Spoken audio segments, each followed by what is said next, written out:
If you're planning to start internship preparation after your MBA begins, you're already late. Because in 2024, even the top MBA colleges took months to close their summer internships. Roles were fewer, shortlists were tighter, and a lot of smart people got stuck. So in this video, I'll give you a real playbook to land a strong internship in MBA, even when the market is bad. No generic tips, just what actually works.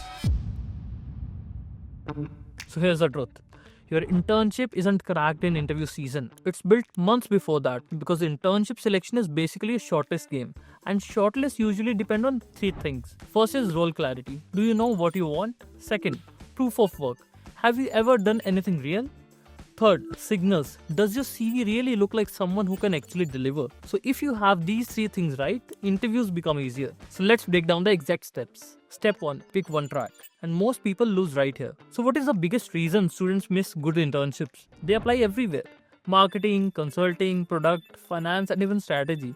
And their CV ends up looking confused. So instead, you just need one primary track and one backup track. For example, primary could be your growth and marketing, backup could be strategy and operations. Or second option, your primary could be finance, backup could be consulting. This makes your resume look sharper, your interviews more clearer, and your shortlist chances gets higher. So that you get a better clarity, I am adding a role clarity checklist in the description. This is a free resource that you must check out. It will get you better clarity for your internships. Step 2, build your proof of work, not just certifications. And this is the part nobody knows properly because most people try to improve their profiles by collecting random courses, certifications, and even generic club participations. But in 2026, recruiters shortlist based on the proof of work, which means you need something that you have actually built or something measurable, and finally something that actually looks like real proof of work.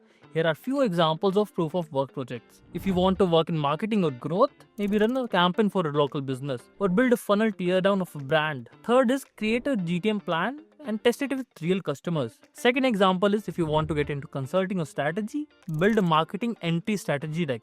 Do a public teardown or maybe solve case frameworks and document them clearly. Third example could be if you want to get into product, build a PRD for a real product problem.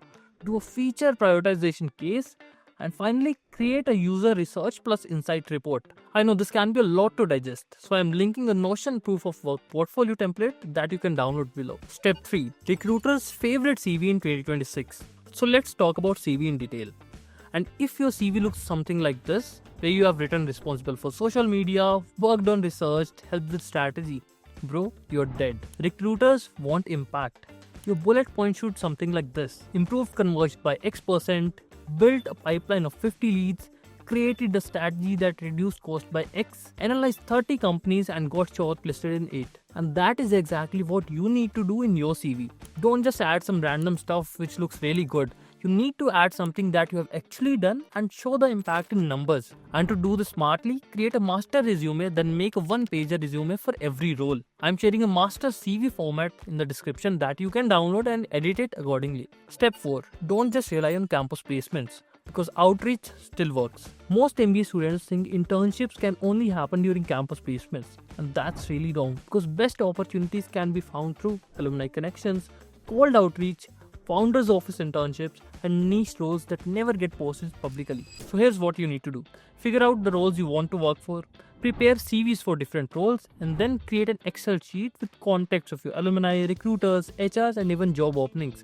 And start reaching out. Your goal is to apply in 10 to 20 good opportunities every single day. Here is a simple outreach format. Message structure can be one line of context, one line of proof of work, and one clear ask. In fact, I have attached some few examples in the description as well. You can download this document, train your GPTs, and get the answers. Step 5. Strong interview preparation. Those times are gone when you could memorize answers, rephrase tell me about yourself, and give out generic information. This doesn't work in 2026 because recruiters look for your real skills, your knowledge, and mainly intent. So instead, your preparation should be role specific. For consulting, you should do cases, get pro at guesstimates. For marketing, learn brand strategy and detailed dive into metrics. CPL, CPV, CAC, you should know everything. For finance, learning fundamentals is a must. Stay up to the date on finance trends and how it can impact the business world. And here is the hack. Build 3 stories that prove your leadership skills, problem solving, and execution under pressure. and obviously your strong intent. You will reuse them in every interview. So for this, I am attaching a role-wise interview question bank below that you can download and write your answers accordingly. So today I have given you a lot of information that I am sure 90% of you are going to forget right after watching this video. But if you are a serious student and if you really want a strong internship, here is the plan for next 7 days. Step 1. Download all the free resources that I have shared with you. Step 2. Pick your primary plus backup role. Third, build one proof of work project and send 10 quality outreaches. That's enough to start with. And once you gain momentum, make your own roadmap. All the free resources and templates that I have mentioned are linked below. And if you want a follow-up video on any of the topics that we have discussed today, just comment it down and I'll see you in the next one.